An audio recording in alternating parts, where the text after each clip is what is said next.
Good morning. Welcome to the new series, Breakfast with Bishop Gary Parson, formerly Breakfast with the Bishop. He's got a video earlier that explains all that. I, as you can see, am not the bishop. I'm Pastor Wayne Powell from here in the Haskell-Muskogee area. I am Bishop Gary's pastor, and he asked me to do this and fill in for him while he's out on the road and doing his thing that he does. What I wanted to talk about this morning is I'm not really going to give you a verse and go. I'm going to be kind of generic. But spring is coming. If you're in America, spring is coming. And what this means is new beginnings. Now, if you're in south of the equator, on the bottom half of the planet, as they say, you're coming into autumn, which is a time of harvest. You've done the hard work and struggle through the summer. We're just getting into the hard work portion of it. But what I want to talk about is we need to look at what happens in spring. Everyone talks about all the flowers bloom and all the trees bud and the grass grows. But there's to get a harvest, which is what we're designed to do, we have to set a foundation. And that foundation is hard work sometimes. Sometimes it's really fun, sometimes it's easy, but there's a foundation. If you want to grow tomatoes, well, you have to till the soil. You have to plant the seeds. You have to do all the things so that we get the harvest.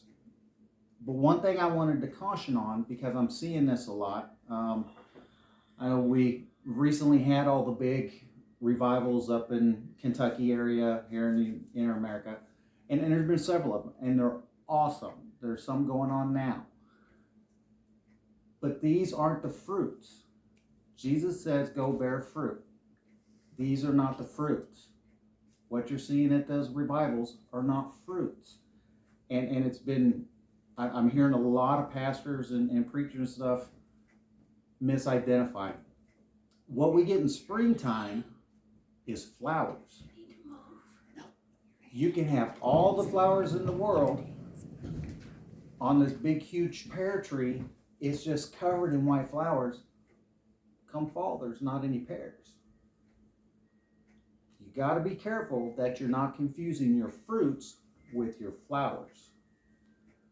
We set the foundation, we observe the flowers, and we enjoy it, and we grow in it, and we prosper in it, and it's beautiful.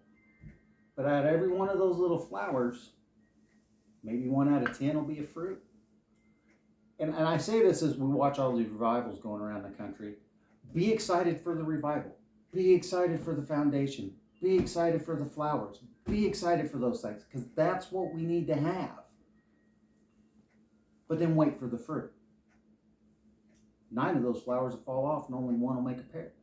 A good example we have here in Oklahoma is a Bradford pear. That's why I use this.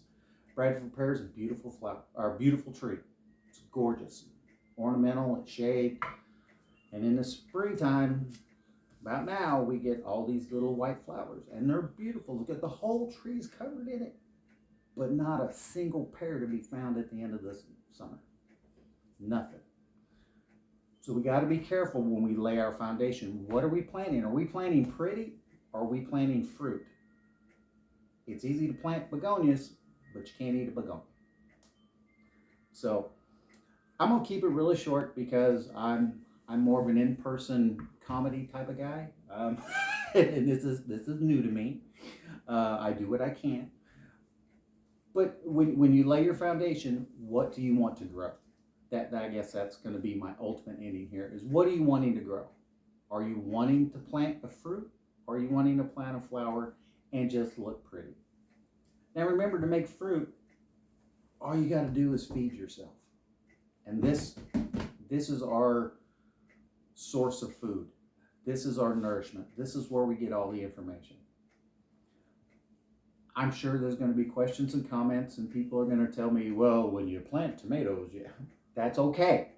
Everyone has their way of doing it. As long as at the end we have a tomato or a pear or whatever fruit we're trying to grow. With that, I will leave you, again, as always, questions, comments, answers, prayer requests, anything like that, comment below. That'd be down there. or on the side if you're on certain laptops. But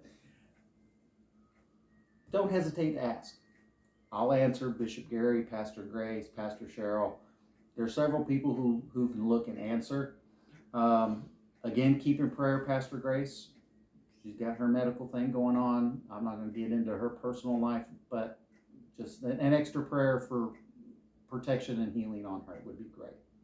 And with that, I bid you adieu. You guys have a blessed day and keep on trucking.